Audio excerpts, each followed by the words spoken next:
Allopathy में क्या बोला जाता है? थायराइड है, गोली खाओ। कब तक खाओ? कि भगवान का नाम मत लो, गोली खाना मत भूलना।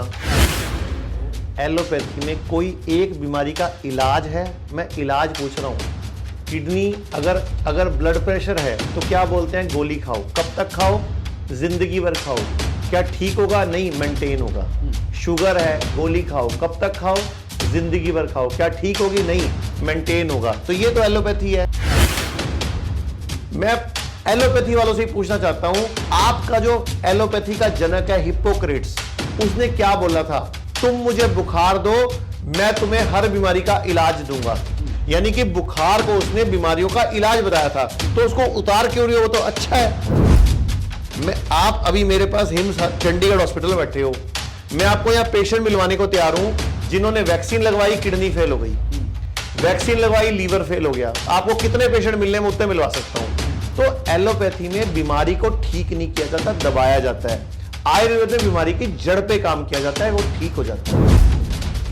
आप कहते हो आयुर्वेद स्लो है, आप मेरे पास शुगर का पेशेंट लाओ, कैसी भी शुगर हो, अगर टाइप 2 शुगर है और वो चाहे 20 साल पुरानी है, मैं 7 से 15 दिन में उसकी दवाई जीरो हो जाएगी और शुगर ठीक हो जाएगी, रिवर्स हो जाएगी।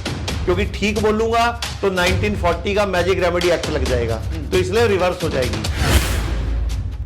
सब तो पहला सवाल, आयुर्वेदा क्यों, एलोपैथी क्यों नहीं, या किस हद तक एलोपैथी? आप मुझे बताओ, एलोपैथी में कोई एक बीमारी का इलाज है? मैं इलाज पूछ रहा हूं।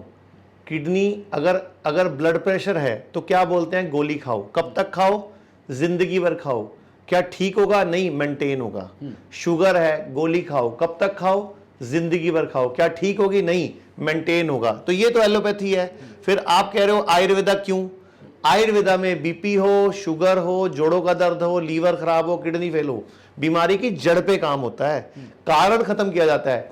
अगर आयुर्वेद में पेशेंट आता है बीपी का, शुगर का, किडनी फेल का, हम कारण खत्म करते हैं। जब कारण खत्म करते हैं तो बीमारी अपने आप ठीक हो जाती है। एलोपैथी में क्या बोला जाता है? थायराइड है, गोली खाओ। कब तक खाओ? भगवान का नाम लेना मत लेना, सुबह खाली पेट पहले गोली खाना। ये तो सिखाते हैं वो लोगों को कि भगवान का नाम मत लो, गोली खाना मत भूलना। तो जब तक हमारी शिक्षा ही गलत तरीके से होगी, मैं एलोपैथी वालों को गलत नहीं कह रहा हूं, एलोपैथी वाले जो पढ़कर आ रहे हैं उनको जो पढ़ाया जा रहा है वो आज की डेट में साइंस नहीं पढ़ाई जा रही, वो मेडिकल माफिया अपने हिसाब से पढ़ाई पढ़ा रहा है कि वो सिर्फ एक कंपनियों के एजेंट बन के काम करते हैं।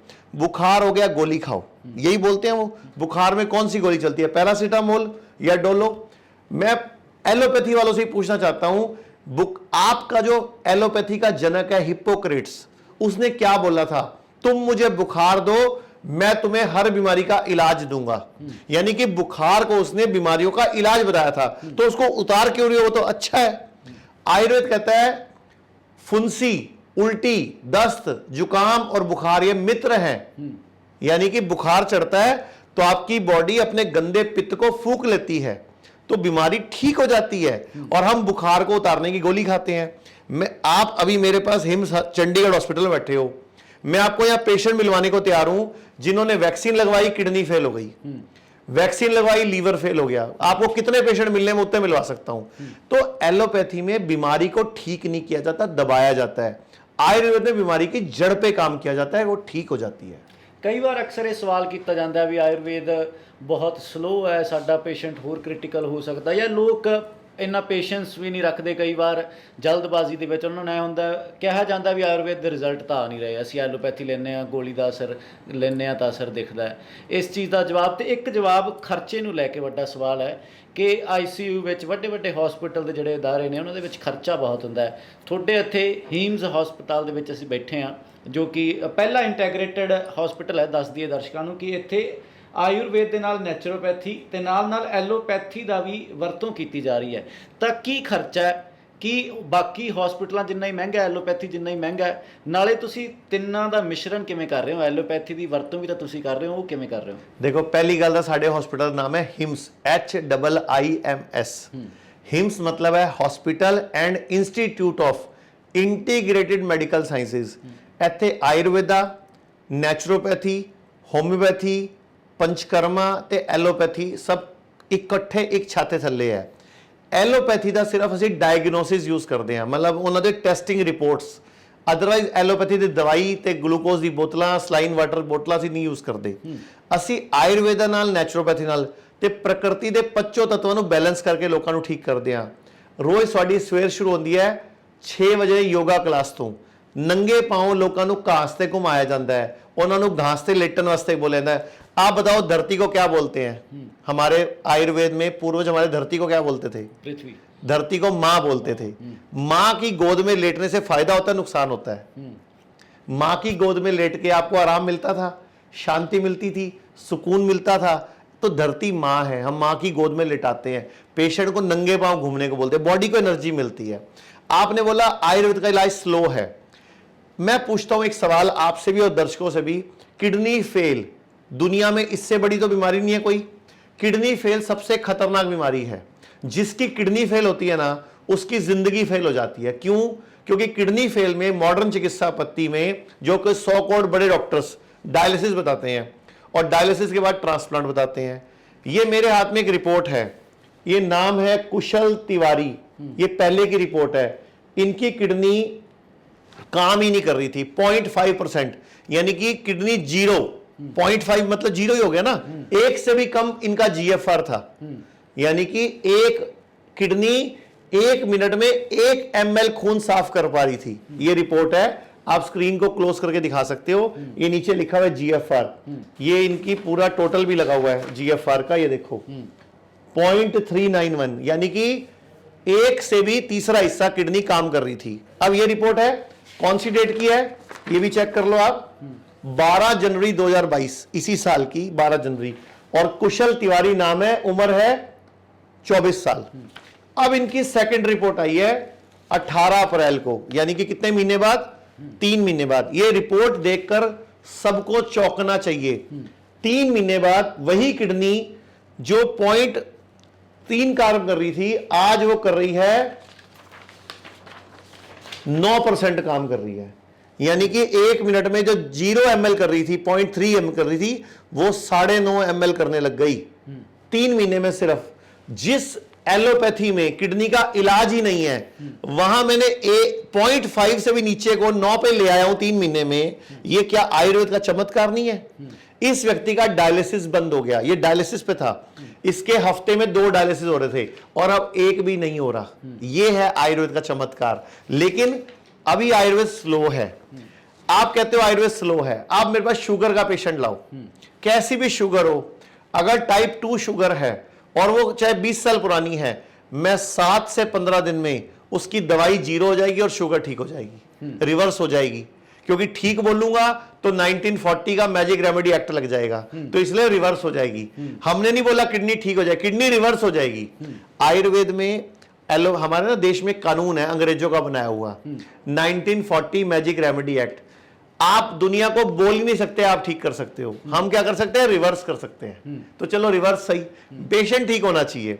अब मैं आपको एक दूसरी रिपोर्ट दिखाता हूं। ये अनिल जी हैं, पुरानी रिपोर्ट है, डेट है 7 जनवरी 2022। इनका जीएफआर 8 है, यानी कि जीएफआर 8 मतलब 1 मिनट में किडनी 8 ml खून साफ कर रही है, जो कि 120 ml करना चाहिए। इन्होंने 3 महीने हमारा ट्रीटमेंट लिया। 3 महीने बाद दोबारा टेस्ट कराया हमने 26 अप्रैल 2022 को। वही जो 8 था वो 15.5 हो गया। तो अब ये चमत्कार से कम है। तो ये चीजें हमें ही सोचनी पड़ेंगी कि आयुर्वेद और एलोपैथी में फर्क क्या है। एलोपैथी को हम लोग मानते हैं कि ये सब कुछ यही है। मैं उनसे आपसे पूछ रहा हूं, उनके पास कोई एक बीमारी का इलाज, मैं आपको पूछ रहा हूं चैनल के माध्यम से, मुझे किसी एक एलोपैथी डॉक्टर का एक किडनी का ठीक हुआ पेशेंट दिखा दो, एक शुगर का ठीक हुआ पेशेंट दिखा दो, एक लीवर का ठीक हुआ पेशेंट दिखा दो, है ही नहीं। मैं आपको सैकड़ों लोगों के नाम, नंबर, एड्रेस दे सकता हूं। आप इस हॉस्पिटल में लगभग 70 पेशेंट है आज, आप जिससे भी मर्जी पूछो, मिलो, सबके इंटरव्यू रिकॉर्ड करो, एक भी बोल दे कि मुझे फायदा नहीं हो रहा, मैं ये काम करना छोड़ दूंगा। ਪ੍ਰੋਸੀਜਰ ਤੁਸੀਂ ਡਾਇਲਿਸਿਸ ਦੀ ਗੱਲ ਕੀਤੀ ਹੈ, ਕਿਡਨੀ ਫੇਲੀਅਰ ਬਹੁਤ ਵੱਡੀ ਸਮੱਸਿਆ ਸਿਰਫ ਪੰਜਾਬ 'ਚ ਨਹੀਂ, ਦੇਸ਼ ਦੇ ਵੱਖ-ਵੱਖ ਸੂਬਿਆਂ ਦੇ ਵਿੱਚ। ਤਾਂ ਡਾਇਲਿਸਿਸ ਜਦੋਂ ਨਾ ਸੁਣਦੇ ਆ ਤਾਂ ਇਹ ਵੀ ਮੰਨਿਆ ਜਾਂਦਾ ਵੀ ਜਿਹਦੀ ਡਾਇਲਿਸਿਸ ਹੋਣ ਲੱਗ ਗਈ ਤਾਂ ਹੁਣ ਉਹਦਾ ਔਖਾ ਹੋ ਗਿਆ, ਉਹਦਾ ਘੱਟ ਹੀ ਟਾਈਮ ਬਚਿਆ ਤਾਂ ਉਹਨੂੰ ਟ੍ਰਾਂਸਪਲਾਂਟ ਕਰਾਉਣਾ ਪਊਗਾ, ਉਹ ਕਹਿੰਦੇ ਆ। ਤਾਂ ਉਸ ਤੋਂ ਬਾਅਦ ਤੁਹਾਡਾ ਅਸੀਂ ਪ੍ਰੋਸੀਜਰ ਦੇਖਿਆ, ਨੀਚੇ ਮੈਂ ਗਿਆ ਕੁਦਰਤੀ ਦੇਖ ਰਹੇ ਸੀ ਤਾਂ ਉੱਥੇ ਜਿਹੜਾ ਕੀ ਹੈ ਕੁਝ ਟੱਬ ਲੱਗੇ ਹੋਏ ਸੀ, ਪੇਸ਼ੈਂਟਸ ਉਹਨਾਂ ਦੇ ਵਿੱਚ ਬੈਠੇ ਸੀ। ਤਾਂ ਕੀ ਪ੍ਰੋਸੀਜਰ ਹੈ ਉਸ ਦੇ ਨਾਲ ਤੁਸੀਂ ਡਾਇਲਿਸਿਸ ਨੂੰ ਕਾਊਂਟਰ ਕਰਨ ਦੀ ਕੋਸ਼ਿਸ਼ ਕਰ ਰਹੇ ਹੋ, ਤਾਂ ਕਿੱਦਾਂ ਇਹ ਹੋ ਸਕਦਾ ਹੈ, ਕੀ ਇਹਦੇ ਪਿੱਛੇ ਸਾਇੰਸ ਹੈ? ਦੇਖੋ, ਇਹਨੂੰ ਆਯੁਰਵੇਦ 'ਚ ਅਵਗਾਸ ਵੇਦ ਕਹਿੰਦੇ ਆ। ਆਯੁਰਵੇਦ 'ਚ ਹਜ਼ਾਰਾਂ ਸਾਲ ਪਹਿਲਾਂ ਜਿਹੜੇ ਰਾਜਾ ਮਹਾਰਾਜਾ ਹੁੰਦੇ ਸੀ, ਉਹਨਾਂ ਦੇ ਘਰਾਂ 'ਚ ਬਾਥ ਟੱਬ ਲੱਗੇ ਹੁੰਦੇ ਸੀ। ਉਹਨਾਂ 'ਚੋਂ ਗਰਮ ਪਾਣੀ ਭਰ ਕੇ ਵਿੱਚੇ ਬੈਠਦੇ ਹੁੰਦੇ ਸੀ, ਪਸੀਨਾ ਕੱਢਦੇ ਸੀ, ਜਿਵੇਂ ਅੱਜ ਕੱਲ੍ਹ ਆਪਾਂ ਸਟੀਮ ਬਾਥ ਨਾਲ ਹੀ ਪਸੀਨਾ ਕੱਢਦੇ ਹਾਂ। ਬੇਸਿਕਲੀ ਡਾਇਲਿਸਿਸ ਹੈ ਕੀ? ਤੁਹਾਡੀ ਬਾਡੀ ਦੇ ਅੰਦਰ ਜੋ ਵੇਸਟ ਹੈ, ਕਿਡਨੀ ਨਹੀਂ ਕੱਢ ਪਾ ਰਹੀ ਯੂਰਿਨ ਦੇ ਮਾਧਿਅਮ, ਤੇ ਉਹ ਤੁਹਾਨੂੰ ਦੂਜੇ ਤਰੀਕੇ ਕੱਢ ਦਿੰਦੇ ਆ ਮਸ਼ੀਨ ਲਗਾ ਕੇ। ਲਗਭਗ 3 ਤੋਂ 5 ਘੰਟੇ ਮਸ਼ੀਨ ਦੇ ਨਾਲ ਬੈਠਣਾ ਪੈਂਦਾ ਹੈ, ਤੁਹਾਡਾ ਡਾਇਲਿਸਿਸ ਹੁੰਦਾ ਹੈ। ਜਿਹੜਾ ਡਾਇਲਿਸਿਸ ਕਰਾ ਰਿਹਾ ਹੁੰਦਾ ਹੈ ਉਹ ਵੀ ਉਹਦੀ ਨੌਕਰੀ ਜਾਂਦੀ ਹੈ, ਇੱਕ ਬੰਦੇ ਦੇ ਨਾਲ ਹੋਰ ਨੌਕਰੀ ਜਾਂਦੀ ਹੈ। ਮਤਲਬ ਡਾਇਲਿਸਿਸ ਕਿਡਨੀ ਫੇਲ ਜਿਹੜਾ ਹੈ ਉਹ ਸਮਾਜਿਕ ਨੁਕਸਾਨ ਵੀ ਹੈ, ਆਰਥਿਕ ਨੁਕਸਾਨ ਵੀ ਹੈ, ਮਾਨਸਿਕ ਨੁਕਸਾਨ ਵੀ ਹੈ, ਸਰੀਰਕ ਨੁਕਸਾਨ ਤਾਂ ਹੈ ਹੀ। ਯਾਨੀ ਕਿ ਜਿੰਦੀ ਕਿਡਨੀ ਫੇਲ ਹੁੰਦੀ ਹੈ ਨਾ, ਉਹਦਾ ਪੂਰਾ ਘਰ ਖਰਾਬ ਹੋ ਜਾਂਦਾ ਹੈ। ਅਸੀਂ ਕੀ ਕਰਦੇ ਹਾਂ, ਪਾਣੀ ਦਾ ਇੱਕ ਟੱਬ ਲੈਂਦੇ ਹਾਂ, ਉਹਦੇ ਵਿੱਚ 40 ਡਿਗਰੀ ਟੈਂਪਰੇਚਰ ਮੇਨਟੇਨ ਕਰਦੇ ਹਾਂ, ਜਿਹਨੂੰ ਆਪਾਂ ਬੋਲਦੇ ਹਾਂ ਹੌਟ ਵਾਟਰ ਇਮਰਸ਼ਨ। ਆਯੁਰਵੇਦ ਵਿੱਚ ਕਹਿੰਦੇ ਆ ਅਵਗਾਸ ਵੇਦ। ਉਹਦੇ ਵਿੱਚ ਪੇਸ਼ੈਂਟ ਨੂੰ ਬੈਠਣਾ ਹੁੰਦਾ ਹੈ 2 ਘੰਟੇ ਲਗਭਗ। ਉਹਦੇ ਨਾਲ ਹੁੰਦਾ ਕੀ ਹੈ, ਧੀਰੇ ਧੀਰੇ ਤੁਹਾਡਾ ਬਲੱਡ ਸਰਕੂਲੇਸ਼ਨ ਵੱਧਦਾ ਹੈ, ਆਕਸੀਜਨ ਸਰਕੂਲੇਸ਼ਨ ਵੱਧਦਾ ਹੈ, ਐਟਮੋਸਫੇਅਰ ਪ੍ਰੈਸ਼ਰ ਪੈਂਦਾ ਹੈ, ਪੋਸਚਰਲ ਥੈਰੇਪੀ ਚਾਹੁੰਦਾ ਹੈ, ਤੁਹਾਡਾ ਪਸੀਨਾ ਨਿਕਲਦਾ ਹੈ। ਉਹ ਜੋ ਕੰਮ ਤੁਹਾਡਾ ਡਾਇਲਿਸਿਸ ਮਸ਼ੀਨ ਨੇ ਕਰਨਾ ਸੀ ਉਹ ਟੱਬ ਕਰਦਾ ਹੈ। ਨਾਲ ਅਸੀਂ ਮਦਦ ਲੈਂਦੇ ਹਾਂ ਹੈਡ ਡਾਊਨ ਟਿਲਟ, ਸਿਰ ਥੱਲੇ ਪੈਰ ਉੱਪਰ, ਮਤਲਬ 10 ਡਿਗਰੀ ਸਿਰ ਥੱਲੇ ਰੱਖਦੇ ਹਾਂ, ਪੈਰ ਉੱਪਰ ਰੱਖਦੇ ਹਾਂ। ਤੁਸੀਂ ਯਾਦ ਕਰੋ ਬਚਪਨ ਵਿੱਚ ਆਪਾਂ ਸਿਰ ਥੱਲੇ ਪੈਰ ਉੱਪਰ ਕਰਦੇ ਸੀ, ਸ਼ੀਰਸ਼ ਆਸਨ ਕਰਦੇ ਸੀ। ਅੱਜ ਕੱਲ੍ਹ ਦੇ ਬੱਚੇ ਨਹੀਂ ਕਰਦੇ। ਉਹ ਜ਼ਰੂਰੀ ਸੀਗਾ ਬਾਡੀ ਨੂੰ ਬਲੱਡ ਸਰਕੂਲੇਸ਼ਨ ਠੀਕ ਕਰਨ ਵਾਸਤੇ। ਇਹਦੇ ਨਾਲ ਆਪਾਂ ਹੈਲਪ ਲੈਂਦੇ ਹਾਂ ਪੰਚਕਰਮਾ ਦੀ। ਪੰਚਕਰਮਾ ਵਿੱਚ ਸਨੇਹਨ, ਸਵੇਦਨ, ਸ਼ਿਰੋਧਾਰਾ, ਸ਼ਿਰੋਪਿੱਚੂ, ਵਸਤੀਆਂ ਦੀ ਕੁਝ ਹੈਲਪ ਲੈਂਦੇ ਆ ਬਾਡੀ ਨੂੰ ਡਿਟੌਕਸੀਫਾਈ ਕਰਨ ਵਾਸਤੇ। ਕਿਉਂ ਕਰਦੇ ਆ? ਆਯੁਰਵੇਦ ਕਹਿੰਦਾ ਹੈ ਸਰਵੇਸ਼ਾਨਾਮ ਰੋਗਾਨਾਮ ਨਿਦਾਨਮ ਕੁਪਿਤਾ ਮਲਾ, ਕਿ ਸਰਵ ਰੋਗ ਦੁਨੀਆ ਜਿੰਨੇ ਵੀ ਹੈਗੇ ਆ ਉਹਨਾਂ ਦਾ ਨਿਦਾਨ ਹੈ ਕੁਪਿਤ ਮਲ ਨੂੰ ਕੱਢ ਦਿਓ। ਮਤਲਬ ਬਾਡੀ ਦੇ ਅੰਦਰੋਂ ਟੌਕਸਿਨਸ ਕੱਢ ਦਿਓ, ਤੁਹਾਡੀ ਬਾਡੀ ਠੀਕ ਹੋ ਗਈ, ਆਯੁਰਵੇਦ ਕਹਿੰਦਾ ਹੈ। ਤੇ ਅਸੀਂ ਉਹ ਪੰਚਕਰਮਾ ਦੇ ਮਾਧਿਅਮ ਨਾਲ ਲੋਕਾਂ ਦੀ ਟੌਕਸਿਸਿਟੀ ਕੱਢਦੇ ਆ। ਨੰਗੇ ਪਾँव ਘਾਸ ਤੇ ਘੁਮਾਉਂਦੇ ਆ, ਯੋਗਾ ਕਰਾਉਂਦੇ ਆ, ਡਾਈਟ ਉਹਨਾਂ ਦੀ ਡਾਈਟ ਬਦਲ ਦਿੰਦੇ ਆ। ਉਹਨਾਂ ਨੂੰ ਐਵੇਂ ਦਾ ਖਾਣਾ ਨਹੀਂ ਦਿੰਦੇ ਜਿਹੜਾ ਖਾਣਾ ਖਰਾਬ ਕਰੇ। ਅਸੀਂ ਉਹਨਾਂ ਨੂੰ ਭੋਜਨ ਦਿੰਦੇ ਆ, ਖਾਣਾ ਬੰਦ ਕਰ ਦਿੰਦੇ ਆ। ਭੋਜਨ ਤੇ ਖਾਣੇ 'ਚ ਫਰਕ ਕੀ ਹੈ? ਭੋਜਨ ਉਹ ਹੁੰਦਾ ਜੋ ਰੱਬ ਨੇ ਬਣਾਇਆ, ਖਾਣਾ ਉਹ ਹੁੰਦਾ ਜਿਹੜਾ ਇਨਸਾਨ ਨੇ ਬਣਾਇਆ। ਅਸੀਂ ਇਨਸਾਨ ਦਾ ਬਣਾਇਆ ਖਾਣਾ ਘਟਾ ਕੇ ਰੱਬ ਦਾ ਬਣਾਇਆ ਭੋਜਨ ਵਧਾ ਦਿੰਦੇ ਆ। ਮਤਲਬ ਫਰੂਟਸ, ਸੈਲਡ, ਨਾਰੀਅਲ ਪਾਣੀ, ਜੂਸਿਸ, ਕੁਝ ਅਲੱਗ-ਅਲੱਗ ਤਰ੍ਹਾਂ ਦੇ ਫਰਮੈਂਟਡ ਕੀਤੇ, ਨਾਰੀਅਲ ਦਾ ਦੁੱਧ, ਨਾਰੀਅਲ ਦੀ ਦਹੀਂ। ਇਹਦੇ ਇਲਾਵਾ ਅਸੀਂ ਉਹਨਾਂ ਨੂੰ ਫਰਮੈਂਟਡ ਮਿਲਟਸ, ਮੋਟੇ ਅਨਾਜ, ਆਪਣਾ 2023 ਮਿਲਟ ਈਅਰ ਵੀ ਘੋਸ਼ਿਤ ਕੀਤਾ ਹੈ ਭਾਰਤ ਸਰਕਾਰ ਨੇ, ਮੋਟੇ ਅਨਾਜਾਂ ਦਾ ਵਰਸ਼। ਇਹਦੇ ਇਲਾਵਾ ਉਹਨਾਂ ਨੂੰ ਆਪਾਂ ਦਿੰਦੇ ਆ ਅੰਕੁਰਿਤ ਚਾਟ, ਮੂੰਗ ਮੋਠ, ਆਪਾਂ ਬਚਪਨੇ ਸਕੂਲ ਦੇ ਬਾਹਰ ਖਾਇਆ ਕਰਦੇ ਸੀ। ਮਤਲਬ ਨੈਚੁਰਲ ਭੋਜਨ ਕਰਕੇ, ਐਕਸਰਸਾਈਜ਼ ਕਰਕੇ, ਯੋਗਾ ਮੈਡੀਟੇਸ਼ਨ ਦੇ ਨਾਲ, ਪੋਜ਼ਿਟਿਵ ਥਿੰਕਿੰਗ ਦੇ ਨਾਲ ਉਹੀ ਕਿਡਨੀ ਕੰਮ ਕਰਨਾ ਸ਼ੁਰੂ ਕਰ ਦਿੰਦੀ ਹੈ। ਉਹੀ ਕਿਡਨੀ ਰੀਗਰੋ ਕਰਦੀ ਹੈ। ਮਤਲਬ ਜਿਹੜੀ ਕਿਡਨੀ ਸਿकुड़ ਵੀ ਚੁੱਕੀ ਹੈ ਉਹ ਦੁਬਾਰਾ ਤੋਂ ਡਿਵੈਲਪ ਕਰਦੀ ਹੈ। ਤੁਸੀਂ ਗੂਗਲ ਤੇ, ਨੈਟ ਤੇ ਰਿਸਰਚ ਚੈੱਕ ਕਰ ਸਕਦੇ ਹੋ ਕਿ ਕਿਡਨੀ ਰੀਗਰੋ ਕਰਦੀ ਹੈ, ਰੀਜਨਰੇਟ ਕਰਦੀ ਹੈ। ਲੀਵਰ ਵੀ ਰੀਜਨਰੇਟ ਕਰਦਾ ਹੈ, ਰੀਗਰੋ ਕਰਦਾ ਹੈ, ਬਸ਼ਰਤੇ ਤੁਸੀਂ ਉਵੇਂ ਦੀ ਕੰਡੀਸ਼ਨ ਪੈਦਾ ਕਰੋ, ਸਰੀਰ ਵਿੱਚ ਉਵੇਂ ਦਾ ਮਾਹੌਲ ਪੈਦਾ ਕਰੋ, ਬਾਡੀ ਆਪਣੇ ਆਪ ਉਸ ਅੰਗ ਨੂੰ ਠੀਕ ਕਰ ਲੈਂਦੀ ਹੈ। ਕਿੰਨਾ ਟਾਈਮ ਲੱਗੇਗਾ ਇਸ, ਮੰਨ ਲਓ ਤੁਸੀਂ ਕਿੰਨਾ ਟਾਈਮ ਲੈਣਾ ਜੇਕਰ ਪੇਸ਼ੈਂਟ ਆਉਂਦਾ ਹੈ ਕਿਡਨੀ ਫੇਲੀਅਰ ਵਾਲਾ ਜਾਂ ਜਿਹਦੀ ਕਿਡਨੀ ਕਮਜ਼ੋਰ ਹੋ ਰਹੀ ਹੈ ਹੌਲੀ ਹੌਲੀ, ਤਾਂ ਇਸ ਪ੍ਰੋਸੀਜਰ ਰਾਹੀਂ ਉਸ ਨੂੰ ਰਿਵਰਸ ਕਰਨਾ ਜਾਂ ਰੀਗਰੋ ਕਰਨ ਦੇ ਵਿੱਚ ਹੈਲਪ ਕਰਨ ਦੇ ਵਿੱਚ ਤੁਸੀਂ ਕਿੰਨਾ ਟਾਈਮ ਦੱਸਦੇ ਹੋ ਵੀ ਅੰਦਾਜ਼ਨ ਇੰਨੇ ਸਮੇਂ ਦੇ ਵਿੱਚ ਇਹਦਾ ਰਿਜ਼ਲਟ ਦੇਖਣ ਲੱਗ ਜਾਏਗਾ? ਪੇਸ਼ੈਂਟ ਨੂੰ ਅਸੀਂ ਜਿਹੜਾ ਆਪਣਾ ਹਸਪੀਟਲ ਹੈ ਡੇਰਾ ਬੱਸੀ, ਜਿਹੜਾ ਸਾਡਾ ਮੇਨ ਹੈੱਡ ਆਫਿਸ ਹੈਗਾ, ਇਹਦੇ ਇਲਾਵਾ ਸਾਡਾ ਪੰਜਾਬ ਵਿੱਚ ਲੁਧਿਆਣਾ ਵਿੱਚ ਡੇ ਕੇਅਰ ਸੈਂਟਰ ਹੈ, ਅੰਮ੍ਰਿਤਸਰ ਵਿੱਚ ਵੀ 10 ਬੈੱਡ ਦਾ ਹਸਪੀਟਲ ਹੈ, ਐਵੇਂ ਗੁੜਗਾਂਵ, ਜੈਪੁਰ, ਜੋਧਪੁਰ ਆਪਣੇ ਕਈ ਹਸਪੀਟਲ ਹੈਗੇ ਆ। ਅਸੀਂ ਕੀ ਕਰਦੇ ਹਾਂ, ਪੇਸ਼ੈਂਟ ਨੂੰ 7 ਦਿਨ, 10 ਦਿਨ ਜਾਂ 15 ਦਿਨ ਵਾਸਤੇ ਇੱਥੇ ਬੁਲਾਉਂਦੇ ਹਾਂ ਟ੍ਰੇਨਿੰਗ ਵਾਸਤੇ। ਇਹਦਾ ਨਾਮ ਹੈ hospital and institute of training, ਮਤਲਬ ਇੰਸਟੀਟਿਊਟ ਵੀ ਹੈ, ਇੱਥੇ ਟ੍ਰੇਨਿੰਗ ਦਿੰਦੇ ਨਾਲ। ਅਸੀਂ ਦਾਖਲ ਨਹੀਂ ਕਰਦੇ ਤੁਸੀਂ ਆਮ ਹਸਪਤਾਲਾਂ ਵਾਂਗੂ, ਤੁਸੀਂ ਇਹਨੂੰ ਟ੍ਰੇਨਿੰਗ ਕਹਿ ਰਹੇ ਹੋ। ਫਰਕ ਕੀ ਹੈ? ਜਿਵੇਂ ਉਹ ICU 'ਚ ਰੱਖ ਲਿਆ ਜਾਂ ਉਹਨਾਂ ਨੇ ਦਾਖਲ ਕਰ ਰਿਹਾ, ਚਾਰजेस ਪੈ ਰਹੇ ਹੈ, ਇੱਥੇ ਕੀ ਫਰਕ ਹੈ ਤੁਹਾਡੇ ਤੇ ਉਹਨਾਂ ਦੇ ਇਲਾਜ ਦੇ ਵਿੱਚ? ਅਸੀਂ ਦਾਖਲ ਕਰਦੇ ਹਾਂ ਲੇਕਿਨ ਸਿਰਫ 7 ਦਿਨ 10 ਦਿਨ 15 ਦਿਨ ਵਾਸਤੇ, ਜਿੰਨਾ ਉਹਨਾਂ ਦਾ ਇੱਕ ਦਿਨ ਦਾ ਆਈਸੀਯੂ ਦਾ ਖਰਚਾ ਹੈ ਇੱਥੇ ਇੱਕ ਹਫਤੇ ਦਾ ਦਾਖਲ ਹੋਣ ਦਾ ਖਰਚਾ ਹੈ ਟੋਟਲ, ਵਿਦ ਦਵਾਈਆਂ ਵਿਦ ਪਰਹੇਜ਼ ਵਿਦ ਥੈਰੇਪੀਆਂ ਸਾਰਾ ਕੁਝ ਮਿਲਾ ਕੇ। ਇੱਕ ਦਿਨ ਦਾ ਵੱਡੇ ਹਸਪੀਟਲ ਦਾ ਆਮ ਤੌਰ ਤੇ 40 ਤੋਂ 60 ਹਜ਼ਾਰ ਰੁਪਏ ਇੱਕ ਦਿਨ ਦਾ ਖਰਚਾ ਹੁੰਦਾ ਹੈ ਐਡਮਿਟ ਹੋਣ ਦਾ ਆਈਸੀਯੂ ਦਾ। ਸਾਡੇ ਇੱਥੇ ਜਨਰਲ ਵਾਰਡ ਵਿੱਚ ਇੱਕ ਦਿਨ ਦਾ 8000 ਰੁਪਏ ਲਿੱਤਾ ਜਾਂਦਾ ਥੈਰੇਪੀ ਦਾ। ਅਗਰ ਕੋਈ ਡੇ ਕੇਅਰ ਆਏ ਤੇ 5.5 ਤੋਂ 6.5 ਖਰਚਾ ਹੁੰਦਾ ਹੈ। ਅਗਰ ਤੁਸੀਂ 6.5 ਨਾਲ ਵੀ ਗੁਣਾ ਕਰੋਗੇ 7 ਦਿਨ ਦੀ ਤੇ 42000 ਲੱਗੇ। ਇੱਕ ਦਿਨ ਦਾ ਡਾਇਲਿਸਿਸ ਦਾ ਯਾਨੀ ਕਿ ਇੱਕ ਦਿਨ ਦਾ ਆਈਸੀਯੂ ਦਾ ਖਰਚਾ ਵੀ ਘੱਟ ਹੈ ਤੇ 7 ਦਿਨ ਲੱਗਦੇ ਆ। ਤੇ ਉਸ ਦੇ ਵਿੱਚ ਅਸੀਂ ਟ੍ਰੇਨਿੰਗ ਦਿੰਦੇ ਆ ਪੇਸ਼ੈਂਟ ਨੂੰ, ਕੀ ਡਾਈਟ ਲੈਣੀ ਹੈ, ਕੀ ਖਾਣਾ ਹੈ, ਕੀ ਨਹੀਂ ਖਾਣਾ, ਕੀ ਜ਼ਿਆਦਾ ਖਾਣਾ ਹੈ, ਕੀ ਘੱਟ ਖਾਣਾ ਹੈ, ਕੀ ਚੰਗਾ ਕੀ ਮਾੜਾ, ਕਿਹੜੀ ਚੀਜ਼ ਨਾਲ ਕਿਹੜੀ ਚੀਜ਼ ਨੂੰ ਨਹੀਂ ਖਾਣਾ। ਜਿਵੇਂ ਮੈਂ ਤੁਹਾਨੂੰ ਇੱਕ ਛੋਟਾ ਐਗਜ਼ਾਮਪਲ ਦਿੰਦਾ, ਅਸੀਂ ਸਾਰਿਆਂ ਨੇ ਬਚਪਨ ਤੋਂ ਲੈ ਕੇ ਹੁਣ ਤੱਕ ਕਿੰਨੇ ਗਲਾਸ ਮੈਂਗੋ ਸ਼ੇਕ ਤੇ ਕਿੰਨੇ ਗਲਾਸ ਬਨਾਨਾ ਸ਼ੇਕ ਪੀ ਲਏ? ਨਹੀਂ ਪੀਣਾ ਚਾਹੀਦਾ। ਆਯੁਰਵੇਦ ਦੇ ਅੰਦਰ ਸਾਫ਼-ਸਾਫ਼ ਵਰਣਿਤ ਹੈ ਕਿਸੇ ਵੀ ਫਰੂਟ ਨੂੰ ਦੁੱਧ ਦੇ ਨਾਲ ਨਹੀਂ ਲੈਣਾ ਹੁੰਦਾ, ਲੇਕਿਨ ਆਪਣਾ ਪੂਰਾ Hindustan mango shake banana shake ਪੀਤੀ ਜਾਂਦਾ ਹੈ। ਸਾਫ਼-ਸਾਫ਼ ਰਿਸਰਚ ਹੋ ਚੁੱਕੀ ਹੈ ਕਿ ਦੁੱਧ ਵਾਲੀ ਚਾਹ ਜ਼ਹਿਰ ਹੈ। ਸਾਰੇ ਮੰਦਰਾਂ ਵਿੱਚ, ਸਾਰੇ ਗੁਰਦੁਆਰਿਆਂ ਵਿੱਚ ਤੇ ਹਰ ਘਰ ਦੇ ਵਿੱਚ ਦੁੱਧ ਵਾਲੀ ਚਾਹ ਪੀਤੀ ਜਾ ਰਹੀ ਹੈ ਤੇ ਗਲਤ ਆਪਾਂ ਬਿਮਾਰ ਆਪੇ ਹੀ ਹੋ ਰਹੇ ਆ ਨਾ। ਤੇ ਸਾਡਾ ਸਾਰਾ ਜਿਹੜਾ ਟਿਕਿਆ ਹੋਇਆ ਬੇਸ ਹੈ ਹਿਮਸ ਹਸਪੀਟਲ ਦਾ, ਉਹ ਪਰਹੇਜ਼ ਦੇ ਉੱਤੇ ਹੈ, ਇੱਛਾ ਸ਼ਕਤੀ ਦੇ ਉੱਤੇ ਹੈ। ਅਗਰ ਤੁਹਾਡੇ ਮਨ ਦੀ ਸ਼ਕਤੀ ਮਜ਼ਬੂਤ ਹੈ ਤੇ ਜਿਵੇਂ ਹੁਣ ਇਹ ਗੁੜੀਆ ਹੈ ਜਸਲੀਨ ਕੌਰ ਹੈ, ਇਹ ਕੁੜੀ 14 ਸਾਲ ਦੀ ਹੈ, ਚੰਡੀਗੜ੍ਹ ਦੀ ਹੈਗੀ ਹੈ। ਆ ਇਹਦੀ ਪਹਿਲੀ ਰਿਪੋਰਟ ਹੈਗੀ ਹੈ, ਇਹਦੀ ਕਿਡਨੀ 10% ਕੰਮ ਕਰ ਰਹੀ ਸੀ, ਇਹਦਾ ਇੱਕ ਹਫਤੇ 'ਚ ਹੀ ਡਾਇਲਿਸਿਸ ਬੰਦ ਹੋ ਗਿਆ। ਇਹਦੀ ਰਿਪੋਰਟ ਹੁਣ ਆਈ ਹੈ ਹੁਣ 13% ਕੰਮ ਕਰ ਰਹੀ ਹੈ ਕਿਡਨੀ ਇਹਦੀ, 14% ਸਿਰਫ 3 ਮਹੀਨੇ 'ਚ। ਲੇਕਿਨ ਡਾਇਲਿਸਿਸ ਇੱਕ ਵੀ ਨਹੀਂ ਹੋਇਆ, ਬੰਦ ਹੋ ਗਿਆ।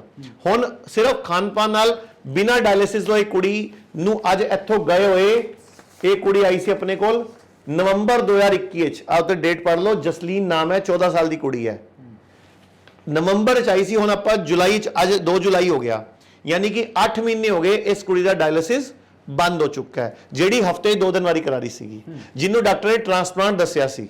ਤੇ ਐਡੀ ਵੱਡੀ ਟ੍ਰਾਂਸਪਲਾਂਟ ਦੀ ਜਗ੍ਹਾ ਉਹ ਸਿਰਫ ਆਯੁਰਵੇਦ ਦੇ ਨਾਲ, ਨੈਚੁਰੋਪੈਥੀ ਨਾਲ, ਜਿਹਨੂੰ ਆਪਾਂ ਗ੍ਰੈਡ ਸਿਸਟਮ ਬੋਲਦੇ ਆ, gravitational resistant and diet system, ਉਹਦੇ ਨਾਲ ਮੇਨਟੇਨ ਹੋ ਗਈ ਹੈ। ਇਸ ਤੋਂ ਵੱਡਾ ਕੀ ਚਮਤਕਾਰ ਦੇਖਣਾ ਆਯੁਰਵੇਦ ਦਾ।